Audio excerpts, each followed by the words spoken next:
Good afternoon, Western Civ 2. In this lecture, which I believe is lecture 13, we'll be turning to the international scene in the 1950s. Now, the Cold War is very, very much on in this period.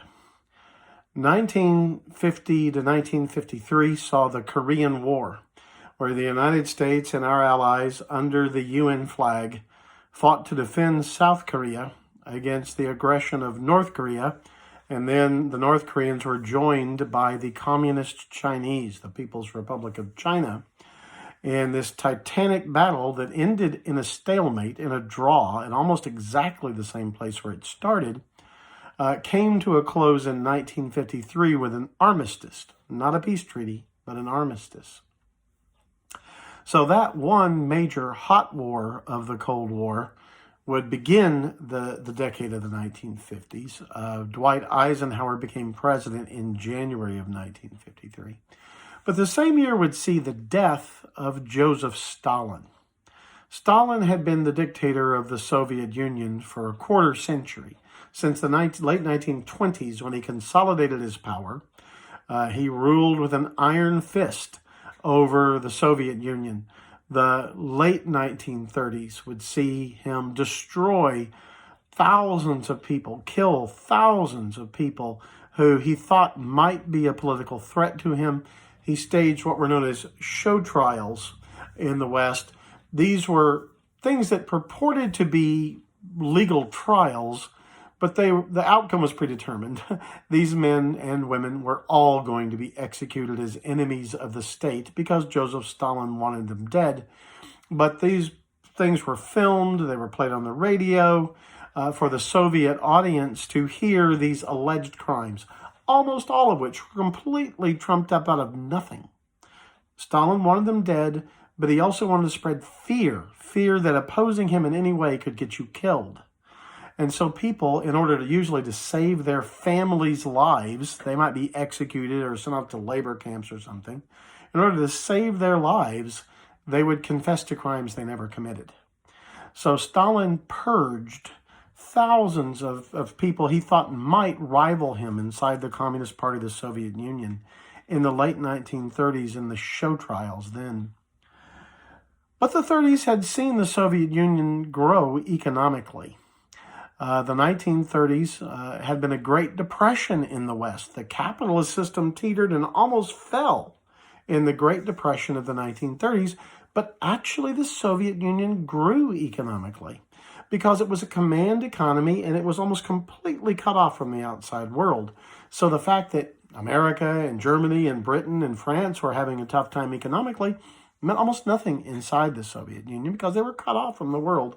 And they have this command economy where Stalin could give orders for thousands of people to be uprooted and moved and say, okay, here's some shovels, dig a canal. And they would. I mean, this is no exaggeration. Things like this were done. But it did cause hundreds of power stations to be built all over Russia, miles and miles of railroad track to be laid, huge factories to be built in this command economy. Stalin gives the orders and you must obey. But the result was the economy of the Soviet Union began to grow greatly from a very backward country before World War I. Russia, the heart of the Soviet Union, grew into an industrial power by the end of the 1930s, while the rest of the world was going through the Great Depression. So I guess you could praise him for that. You could praise Stalin for economic development, but the viciousness of his attack on the ethnic Ukrainians, which I believe I mentioned in a previous lecture, and the eradication of his political enemies, Stalin can go on the short list of the most murderous humans in history. He's got to go right up there with Adolf Hitler in the number of people he caused the death of. Just a horrible human being. There's no way around it. But remember, in 1941, June of 1941, the Nazis and the Italian fascists and their allies invaded the Soviet Union, which threw the Soviet Union and Britain together as common enemies of Nazi Germany. And then in December, we joined the war. So suddenly, Joseph Stalin became Uncle Joe to Americans.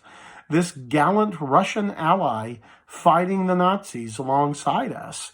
And we gave huge amounts of military equipment to the Russians, to the Soviets during World War II. I think I mentioned Bell Helicopter right here in Hearst made airplanes. The Airacobra was a very well-made plane, P-37 Airacobra, that was sent from Hearst to the Soviet Union and served very well on the front. The overwhelming majority of trucks used by the Red Army by the end of World War II were made in the United States. So during the war, we're allies. But then we talked about how things completely fell apart after World War II. Stalin wanted a cordon sanitaire, a safety belt between Germany and the Soviet Union. And he imposed communist dictatorships under his thumb on Poland and Czechoslovakia and Hungary and Bulgaria and Romania, and turned East Germany into a communist dictatorship under his oversight, and how this sparked the Cold War. And Stalin is the one who gave Kim Il-sung the go-ahead to attack South Korea as leader of world communism and the main sponsor of North Korea at that time. So Stalin has plenty to answer to. He is co-responsible, at least, and probably mainly responsible for the Cold War in the first place. But he died in 1953. Now what for the Soviet Union? Well, the Soviet Union would muddle along for a couple of years under what was called a Troika. Troika is the Russian word for a three-horse chariot. Three-horse sled, actually, in the snow, like sledding in the snow with three horses pulling a troika. So the Russians, the Soviets, Russian-speaking Soviet people, talked about three leaders. The old foreign minister under Stalin, who was named Molotov. You probably have a Molotov cocktail. They're named after the foreign minister of Joseph Stalin, Vyacheslav Molotov. There was a fellow named Beria, who headed the KGB. Now, that was the secret police, the terrifying secret police of the Soviet Union. They were called the NKVD under Stalin. KGB was their later name. But these are terrible people who guaranteed the Communist Party's control of the Soviet Union with mass executions and arrests for virtually nothing. Anyway, Beria becomes Lavrentia Beria becomes the second member of this ruling threesome. And the third was a high-ranking bureaucrat named Nikita Khrushchev.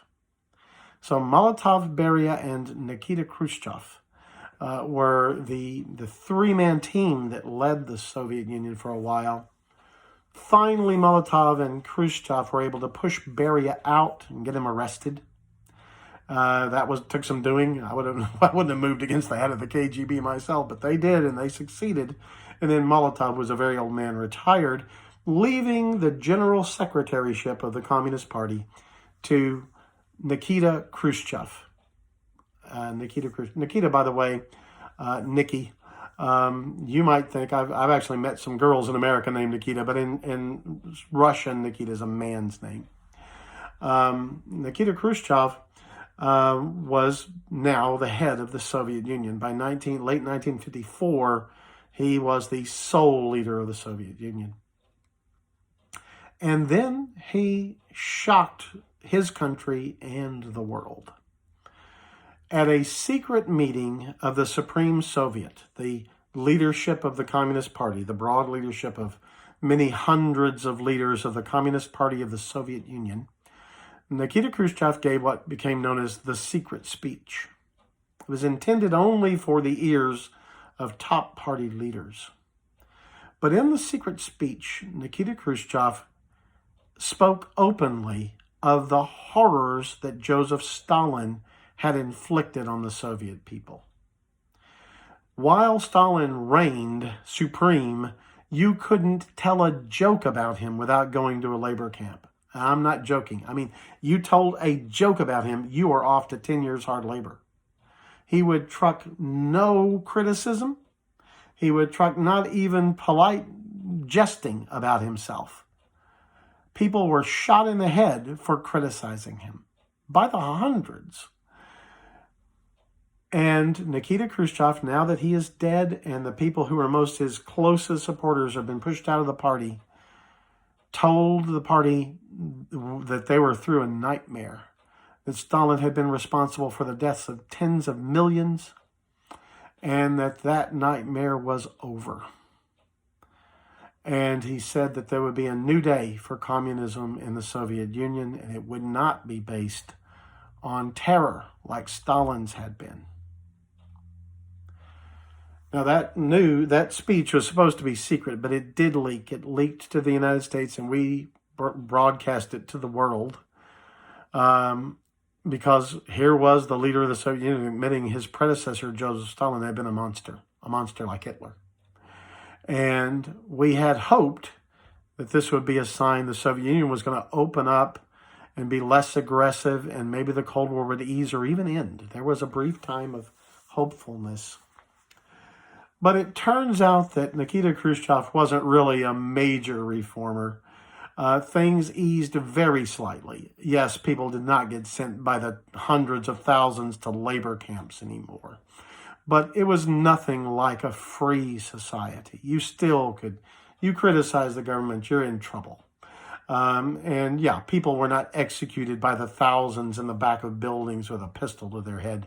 Those kind of things did come to an end under Khrushchev. But it was still the Communist Party in power, and you better not be too critical. You better keep your nose to the grindstone, keep quiet and do your job. And that was still the way it was under Khrushchev. In fact, Khrushchev, in some ways, though, he was a little more savvy about the outside world than Stalin. He had traveled some. And he was more of a charmer when he wanted to be. Sometimes that charm was a little rough by Western standards, but he was at least relatable. He was a common man in some ways. Very famously, he attended the UN in New York City one time and was mad about what somebody was saying. He pulled off his shoe and started banging on the table with his shoe in the United Nations in the middle of the Security Council session. He was a weirdo. I mean, he was a hoot, but anyway. But he too, though, realized the future was in heavy weaponry, nuclear weaponry. And in the early 1950s, the United States and the Soviet Union both began working on a second kind of nuclear bomb. Now, the kind we dropped on Hiroshima and Nagasaki was a fission bomb. Plutonium and uranium nuclei were split to produce the energy. But in the early 50s, both sides began working on hydrogen bombs, where hydrogen atoms would be fused together to make helium atoms and release far, far more energy. A vastly bigger bomb could be made with hydrogen bombs, fusion bombs, than by fission bombs of the old Hiroshima type. In fact, you use a Manhattan Project style fission bomb as a trigger to set off the fusion bomb. That shows how much bigger they are. That's just the trigger for the bigger bomb. But by 1954, both the Soviet Union and the United States had done it, had tested these bombs. In 1955, the Soviet Union would blow up a bomb they called the Tsar bomb that was more than 55 megatons in power. This is thousands of times bigger than the bomb that blew up Hiroshima. And so now that both sides are now furiously building what are called thermonuclear or hydrogen bombs, Khrushchev made a very important decision. Yeah, they still are going to have airplanes to carry them if necessary to the United States, just as we had airplanes to carry them to the Soviet Union. But he poured money into rocket technology to launch missiles bearing these bombs at the United States would be far more likely to get them through. Airplanes can be shot down. Until very recently, shooting down a speeding missile was impossible. So the Soviet Union began investing in rocket technology. And there was, by the 1957, people in the United States were worried about a missile gap. that our technology in rockets was far behind the Soviets, and that we were going to lose the arms race because they'd get more missiles, better missiles, bigger bombs to drop on us than we could on them. And that will help lead to the space race. And that'll be a topic of another lecture very soon. God bless.